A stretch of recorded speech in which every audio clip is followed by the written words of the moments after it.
وہ اس وقت اپنے آپ کو دنیا کی خوش قسمت ترین عورت تصور کر رہی تھی، اور ایسا ہوتا بھی کیوں نہ، اس نے اپنے من کی مراد پائی تھی اور آج اس کا شادی کا دن آن پہنچا تھا۔ گھر بھر میں شادی کی تیاریاں اپنے عروج پر تھیں اور ہر لڑکی کی طرح اسے بھی بہت اچھے طریقے سے بنایا، سجایا اور سنوارا جا رہا تھا۔ اس کا دل خوشی اور گھبراہٹ کے عالم میں تھا کہ آخر کار اس کی نئی زندگی کی شروعات ہونے میں صرف ایک رات کا وقفہ تھا، اور خوشی اسے اس بات کی تھی کہ وہ اور اس کا شریک حیات ایک دوسرے سے ٹوٹ کر محبت کرتے تھے۔ وہ نکاح سے پہلے ہونے والی ایک گھریلو تقریب کے لیے بالکل سجی سوری بیٹھی تھی۔ میک اپ اس کا ہو چکا تھا اور اس نے اس تقریب کے لیے عروسی جوڑا بھی زیب تن کر رکھا تھا۔ وہ اپنی آنے والی خوشگوار زندگی کے خواب دیکھ رہی تھی کہ اچانک اس کے ذہن میں ابھرنے والی ایک سوچ نے اس کے خیالات کے تسلسل کو توڑ ڈالا اور وہ چونک کر اپنے عزیزوں کے اس جرمٹ سے اٹھ کھڑی ہوئی۔ ایسی کیا سوچ تھی جس نے اس کے ذہن میں جنم لیا، وہ آپ کو آگے چل کر ضرور بتائیں گے،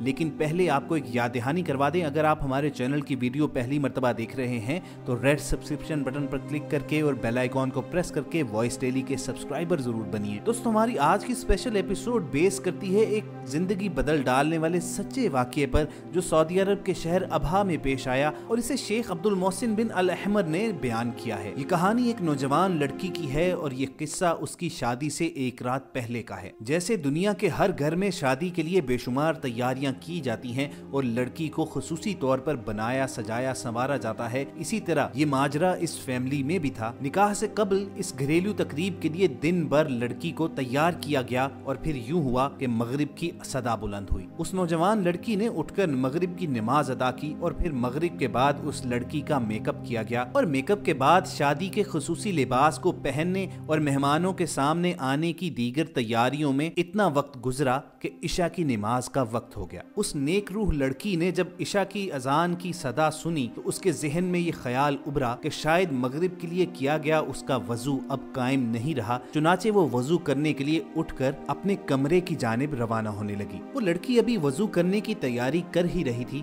کہ اس کی ماں اس کے کمرے میں آئی اور اس سے استفسار کیا کہ وہ کیا کرنے کا ارادہ رکھتی ہے۔ اس لڑکی نے اپنی ماں کو بتایا کہ عشاء کی نماز کا وقت ہو چکا ہے اور وہ چاہتی ہے کہ وضو دوبارہ سے کر کے اپنی نماز ادا کرے، کیونکہ اس کے بعد شادی کی یہ رسمیں نہ جانے کب تک جاری رہیں اور ہو سکتا ہے کہ اس گھریلو فنکشن میں اسے اتنی رات بیت جائے کہ عشاء کا وقت ہی نکل جائے۔ اس ماں نے حیرت زدہ ہو کر اپنی بیٹی کی طرف دیکھا اور اسے سمجھانے کے انداز میں کہا کہ بیٹا، جو تم نے اتنی تیاری کی ہے وہ سارا میک اپ وضو کرنے سے صاف ہو جائے گا اور سب کچھ یوں ہی دھل جائے گا، اور وقت اتنا کم ہے کہ نیچے مہمان تمہارا انتظار کر رہے ہیں، اور اگر شادی کی اس تقریب میں تم سپاٹ چہرے کے ساتھ ان مہمانوں کے سامنے آئی تو ہو سکتا ہے کہ تمہارا مذاق بن کر رہ جائے۔ کیا تمہیں اس بات کا کوئی ڈر یا خوف نہیں ہے؟ وہ لڑکی مسکرا کر اپنی ماں سے مخاطب ہوئی کہ آپ اس لیے پریشان ہو رہی ہیں کہ میں اس میک اپ کے اترنے کے بعد لوگوں کی نظروں میں خوبصورت نہیں رہوں گی۔ مجھے ڈر اور خوف صرف اپنے پیدا کرنے والے کا ہے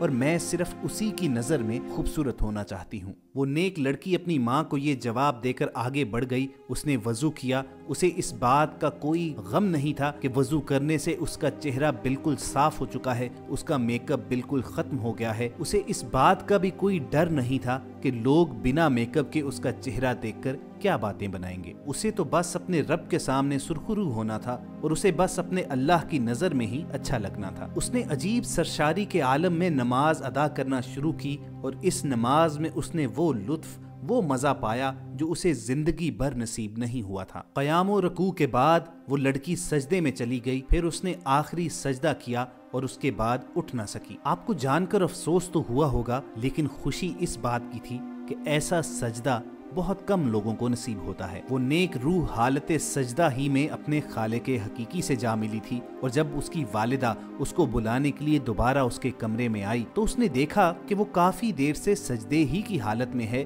اس نے اسے آوازیں دیں اور پھر قریب جا کر اسے ہلایا تو معلوم ہوا کہ وہ لڑکی اس جہان فانی سے کوچ کر چکی ہے۔ ذرا تصور کیجئے اس ماں کی حالت کا کہ جس کی بیٹی کی شادی ہو رہی ہو اور اس کی بیٹی عین اسی وقت اس کو جدائی کا داغ دے کر اپنے خالق حقیقی سے جا ملے۔ لیکن دوستو، آفرین ہے اس ماں کے صبر پر بھی کہ اس نے اپنی بیٹی کو مخاطب کرتے ہوئے کہا کہ تو بالکل ٹھیک تھی، کہ رب کی خوشی لوگوں کی خوشی سے زیادہ مقدم اور معتبر ہے۔ تو صرف اللہ کی نظر میں خوبصورت لگنا چاہتی تھی، تو اللہ کے قریب ہونا چاہتی تھی، تو اس خالق حقیقی نے تجھے اپنے قریب ہی بلا لیا۔ اللہ نے تجھے اسی حالت میں اپنے قریب کیا جس حالت سجدہ میں ہر مسلمان اللہ کے قریب ترین ہوتا ہے۔ پھر اس ماں نے اپنی بیٹی کو مخاطب کر کے سورہ آل عمران کی اس آیت کی تلاوت کی کہ بے شک اس دنیا کی زندگی ایک دھوکے سے زیادہ کچھ نہیں ہے۔ خواتین و حضرات، اس حقیقت کی ایک بڑی بلیغ مثال پاکستان میں بھی دیکھنے میں آئی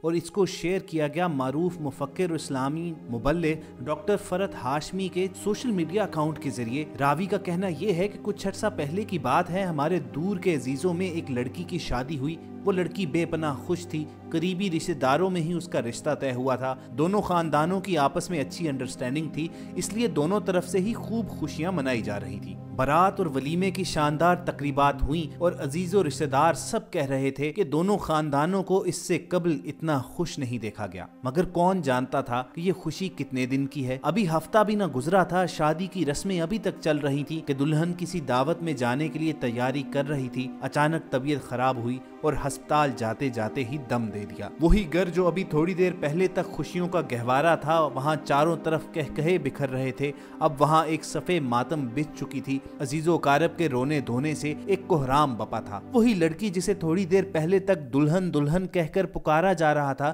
اب اسے سب لوگ میت کہہ رہے تھے۔ اپنے پرائے سب اکٹھے ہوئے، میت کو غسل دیا گیا اور کچھ ہی دیر میں ایک نئی نویلی دلہن کا جنازہ اٹھ گیا۔ میت دفنا دی گئی، سب لوگ قبر پر مٹی ڈال کر قبرستان سے اپنے اپنے گھر کو چلے گئے۔ ماں باپ، بہن بھائی، عزیز رشتہ دار چند دن رو دھو کر سب خاموش ہو گئے اور دلہے میاں نے بھی کچھ دن بعد دوسری شادی کر لی۔ ایک نوجوان حسین پڑھی لکھی خوبصورت لڑکی کی زندگی کا باب ختم ہو گیا۔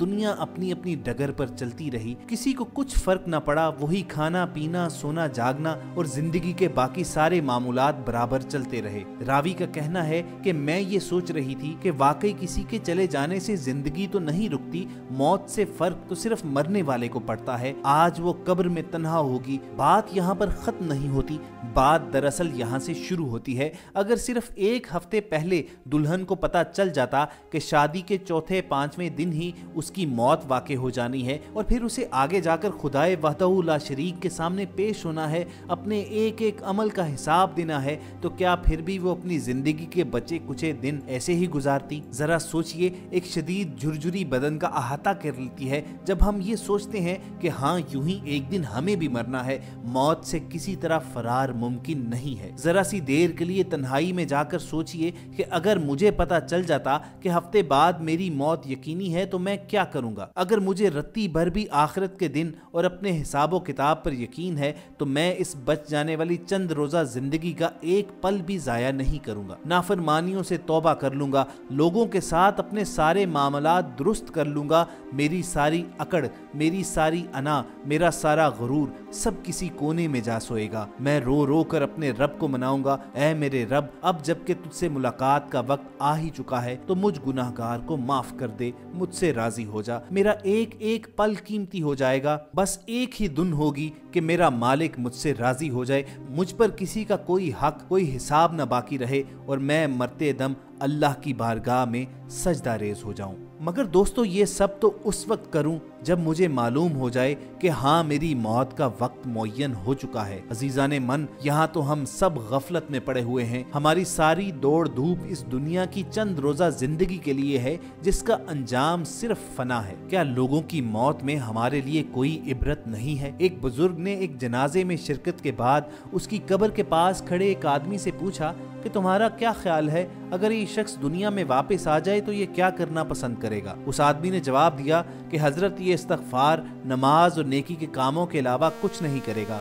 تو بزرگ نے فرمایا، فوت ہونے والا تو یہ کام نہیں کر سکتا، ہاں تم ضرور کر لینا۔ دوستو، حقیقت یہی ہے کہ اگر ہمیں کسی درجے میں بھی آخرت کا یقین حاصل ہو جائے تو ہم اپنی عمر کا ایک ایک پل نہ ضائع کریں۔ عزیزان من، مرنے والے کبھی اپنے پیچھے چھوڑے ہوئے اہل و عیال اور اپنے قیمتی ساز و سامان پر افسوس نہیں کرتے، بلکہ ان کا سارا افسوس اپنے وقت کے ضیاع کا ہوتا ہے کہ کاش ہم نے اپنی زندگی سے بہترین فائدہ اٹھایا ہوتا، کاش ہم نے اس آیت کو صحیح وقت پر سمجھ لیا ہوتا کہ دنیا کی زندگی سوائے دھوکے کے سامان کے اور کچھ نہیں ہے۔ کاش کہ ہم اس دھوکے کی حقیقت کو سمجھ لیں۔ آج ہمارے پاس وقت ہے، فرصت ہے، صحت ہے، تو اسے اللہ کی فرما برداری میں لگائیں، نمازوں کی پابندی کریں اور اپنے اخلاق کو بہتر بنا کر لوگوں کی نفع رسانی کا سبب بنے۔ وائس ڈیلی کی ٹیم کو پوری امید ہے کہ آج جو واقعات شیئر کیے گئے اس نے قلب و ذہن پر کوئی نہ کوئی اثر ضرور چھوڑا ہوگا۔ اللہ تعالیٰ سے ہر دم یہی دعا ہونی چاہیے کہ جب تک ہماری سانس چلتی رہے، ہماری زندگی